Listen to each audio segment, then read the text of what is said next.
மீனராசி. மீனராசிக்கு வந்து பார்த்திங்கன்னா உங்களது ராசி அதிபதி குரு, இன்னும் 10ஆம் அதிபதியான குரு 4இல் வக்கரமாகும்போது கொஞ்சம் தாயார் பிடிவாதமாக இருப்பாங்க. சில நேரம் நீங்களே பிடிவாதமாக இருக்கிறதுக்கான வாய்ப்புகளை கண்டிப்பாக கொடுக்கும். மற்றபடி 2 9ஆம் அதிபதியான செவ்வாய் வந்து நல்ல லாபங்களையும் நல்ல ஏற்றங்களையும் கொடுக்கும். சில நேரங்கள் வந்து பார்த்திங்கன்னா தந்தை சார்ந்த விஷயங்களில் வந்து பார்த்திங்கன்னா அவருடைய சொத்துக்கள் சம்மந்தமான விஷயங்களை பேச்சுவார்த்தை நடத்துறதுக்கான வாய்ப்பு எல்லாமே நல்லாயிருக்கு. அதுக்கப்புறம் ஒரு 3 8ஆம் அதிபதியான சுக்கிரன் 12 இருக்கும்போது கொஞ்சம் எமோஷன்ஸ் ஜாஸ்தி இருக்கும். என்னடா அது இப்படி இருக்குது அப்படி இருக்குங்கிற மாதிரி எமோஷன்ஸ் இருக்கும்.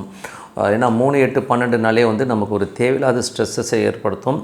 இல்யூஷன்ஸ் ஜாஸ்தி இருக்கும். இல்யூஷனும் நடக்காத ஒரு விஷயத்தை நடந்ததாக நினச்சி நம்ம டென்ஷன் ஆகிறதுக்கான வாய்ப்புகள் நிறைய இருக்குது. 4 மற்றும் 7ஆம் அதிபதியான புதன் 12 இருக்கும்போது சுப நிகழ்ச்சிகள் சார்ந்த விஷயத்துக்காக கொஞ்சம் செலவு பண்ணுறது, மனைவி தாயாருக்காக கொஞ்சம் செலவு பண்ணுறமான சூழ்நிலையை கண்டிப்பாக ஏற்படுத்துங்க. 5ஆம் அதிபதியான சந்திரன் வந்து சிறப்பான லாபங்கள் நல்ல ஏற்றங்கள் கொடுப்பதற்கான வாய்ப்பு எல்லாமே ரொம்ப நல்லாயிருக்கு. அதுக்கப்புறம் பார்க்கும்போது உங்களுடைய 6ஆம் அதிபதியான சூரியன் 12 இருக்கும்போது வேலை விஷயமாக நிறைய ட்ராவல் இருக்கும், நிறைய அலைச்சல்கள் இருக்கிறமான விஷயங்கள் எல்லாமே நிறைய இருக்குங்க. அதுக்கப்புறம் பார்க்கும்போது 7ஆம் அதிபதியான புதன் 12 இருக்கும்போது கொஞ்சம் விரயங்கள் இருந்தாலும் அது சுப விரயமாக இருக்கிறதுக்கான வாய்ப்புகள் நிறைய இருக்குது. 9ஆம் அதிபதியான செவ்வாய் உங்களுக்கு பார்க்கும்போது நல்ல ஒரு ஏற்றங்கள் நல்ல லாபங்கள் வர்றதுக்கான வாய்ப்பு, பிரயாணங்களாக நல்ல லாபங்கள் வர்றதுக்கான வாய்ப்புலாம் ரொம்ப நல்லாயிருக்கு. மற்றபடி வந்து பார்த்திங்கன்னா உங்களுக்கு 10ஆம் அதிபதியான குரு வக்கரமாக 4 இருக்கும்போது சில நேரம் அந்த பிடிவாதங்கிற ஒரு விஷயத்தை மட்டும் விட்டுட்டிங்கன்னா எல்லாமே சிறப்பாக இருக்குங்க.